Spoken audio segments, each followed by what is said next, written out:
देख रहे हैं नेटवर्क 33 राजकुमार के साथ। तो चलिए पढ़ते हैं आज की कहानी की ओर।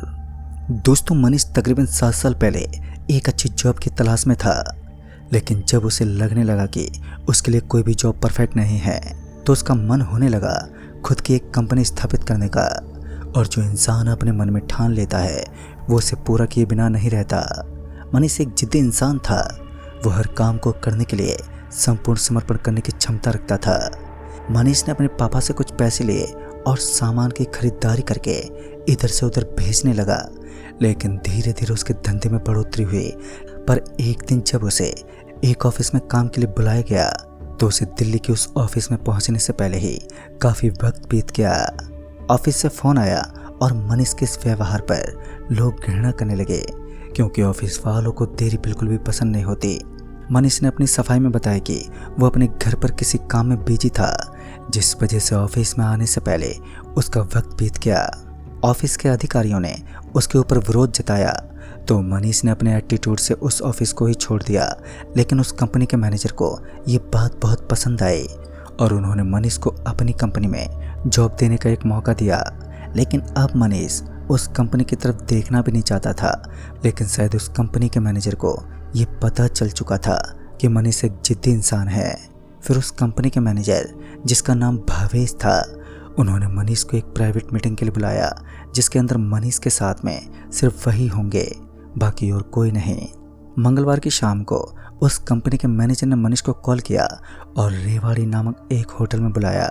रेवाड़ी होटल, जो मनीष के इलाके से ज़्यादा दूर नहीं था, उस होटल के मैनेजर की जिद की वजह से मनीष को जाना पड़ा।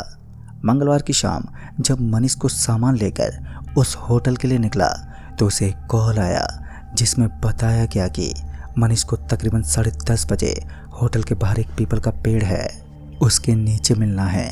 फिर क्या था, मनीष तकरीबन 8:30 बजे ही उस जगह पर पहुंच गया, लेकिन आसपास तो कोई भी पीपल का पेड़ नहीं था। फिर मनीष ने देखा कि बड़का एक विशालकाय वृक्ष, जिसकी शाखाएं काफ़ी जगह को अपने अंदर समाई हुई थी। मनीष उसी पेड़ के नीचे एक छोटे से पत्थर पर बैठ गया।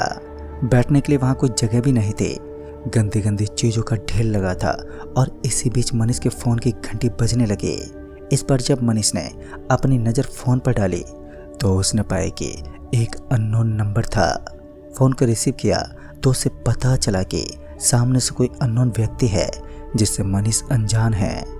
तभी सामने से हल्की सी आवाज़ आई, जहाँ पर बैठे हो वहीं बैठे रहना, अन्यथा बुरा होगा। मनीष को ऐसा लग रहा था कि यहाँ कुछ तो गड़बड़ है, वरना होटल के बजाय उन्हें पेड़ के नीचे क्यों बुलाया गया है।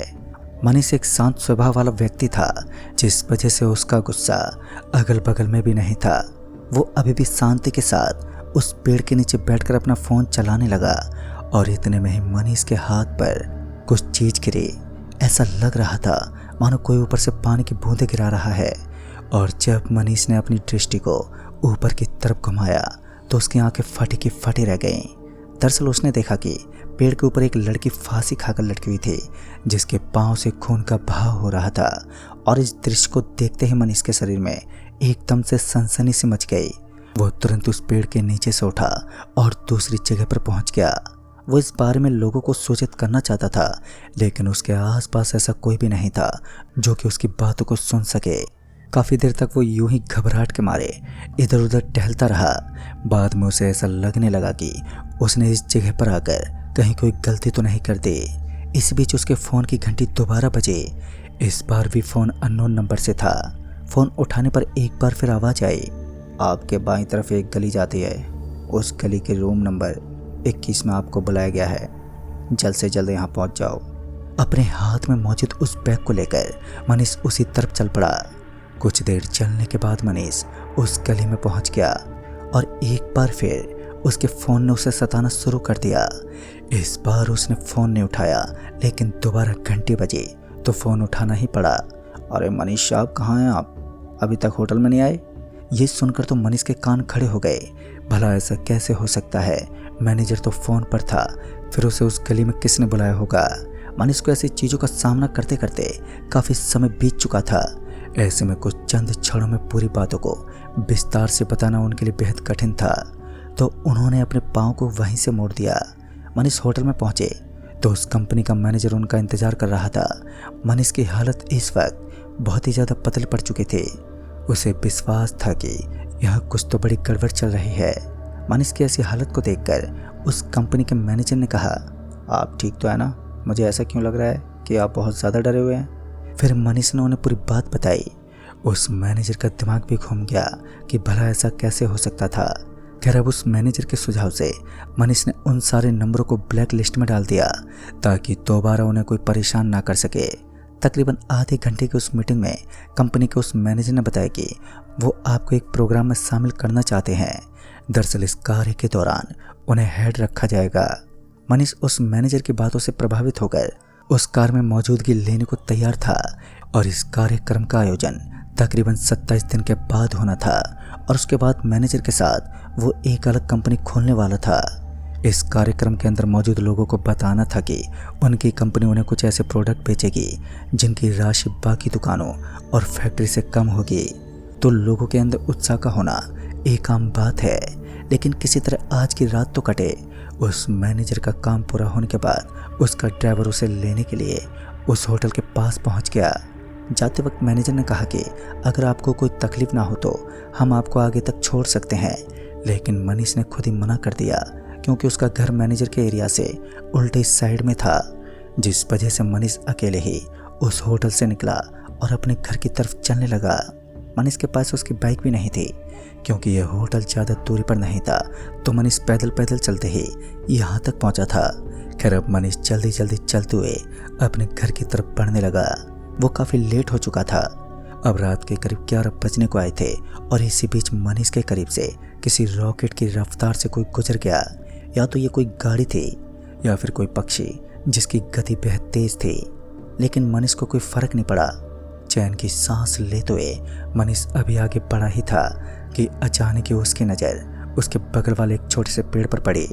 तो वहाँ कोई फांसी खाकर लटका हुआ था। तो एक बार फिर मनीष सहम गया। वो ऐसी अवस्था में था कि ना ही तो कुछ कर सकता था और ना ही कुछ बोल सकता था, क्योंकि उसके अगल बगल में कोई भी नहीं था और एक वीरान इलाका जो 1 किलोमीटर के दायरे तक ऐसा ही पड़ा रहता है। जब मनीष को लगा कि अब उसकी मदद करने वाला यहाँ कोई नहीं है, तो वो अपने कदमों के साथ जल्दी जल्दी घर की तरफ चलने लगा। फांसी खाकर लटकी वही लड़की एक भारी आवाज़ में फिर से बोली, आज तक इस रास्ते से गुजरने की हिम्मत कोई नहीं कर पाया, आज तुमने अपनी मौत को दावत दी है। दोस्तों, इस बात को सुनते ही मनीष का मन करने लगा कि वो इसी समय इस भयानक चुड़ैल को 2 चांटे जड़ दे। तत्कालीन मनीष उसकी तरफ बढ़ने लगा और वो अपने गुस्से में ये भी भूल गया कि उसके समक्ष खड़ी शक्ति कोई सामान्य औरत नहीं बल्कि एक खौफनाक चुड़ैल है जिसका क्रोध ही मनीष को खत्म करने के लिए काफ़ी था। खैर, मनीष अपनी जिद करते हुए उसके पास पहुंच गया। जैसे मनीष ने उसके ऊपर अपना हाथ उठाने की कोशिश की तो मनीष को ऐसा लगा कि उसका आधा शरीर हल्का हो चुका है। जब उसने नीचे देखा तो उसने पाया कि वो ज़मीन से 5 फीट ऊंचा था, यानी कि वो तकरीबन हवा में उड़ रहा था। तभी वो लड़की हल्की सी मुस्कुराहट से बोली, चिंता मत करो, मैं तुम्हें अभी ख़त्म नहीं करूँगी, बल्कि मैं तो तुम्हारे साथ संभोग चाहती हूँ।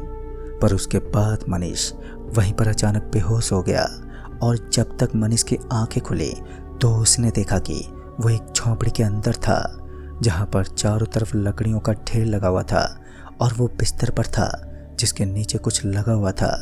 मनीष को वही लड़की फिर से उसे एक बार नजर आई जिसके कपड़े उतरे हुए थे। मनीष बस इतना ही देख पाया क्योंकि उसके बाद उसकी आंखों के सामने काला काला अंधेरा छाने लगा।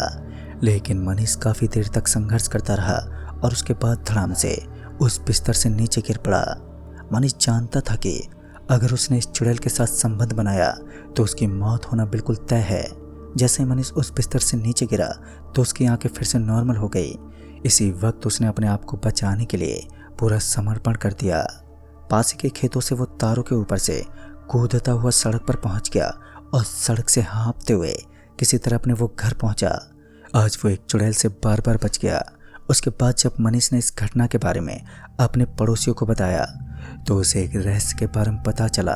कहते कि वो लड़की जो अब किसी काली शक्ति के रूप में प्रचलित है, काफ़ी सालों पहले एक सुंदर मिडिल क्लास की लड़की हुआ करती थी, लेकिन दो स्मार्ट फैमिली के बीच उस लड़की के प्रेम ने दोनों ही फैमिली के बीच में जलन का भाव पैदा कर दिया। लेकिन अपनी बदनामी होता देख उस लड़की ने आत्महत्या कर ली और आत्महत्या के बाद चाहे कोई भी हो, उसका मृत शरीर जलने के बाद वो किसी आत्मा के रूप में तब्दील हो जाता है। आज मोनिका नाम की वो लड़की हवस की प्यासी है, जिसे भी वो देख लेती है वो उसके साथ संभोग करना चाहती है। खैर मनीष ने अपनी हिम्मत के बलबूते पर अपनी जान बचाई, वरना अब तक मनीष मर चुका होता। कहते हैं हमें कभी भी किसी के झांसे में नहीं फंसना चाहिए, और ये कथन भी सत्य है कि मनीष को इतना भी पता चल चुका था कि ऑफिस में अपने एटीट्यूड दिखाते वक्त उस भयानक चुड़ैल को मनीष काफ़ी पसंद आ गया था और वो उसे हर हालत में पाना चाहती थी, क्योंकि उस ऑफिस से लेकर उस होटल तक उस प्यासी आत्मा की रूह भटकती रहती है, जिस वजह से बार बार मनीष को अननोन नंबर से कॉल भी आ रहा था। तो दोस्तों इस कहानी में बस इतना ही। तब तक के लिए बाय एंड टेक केयर।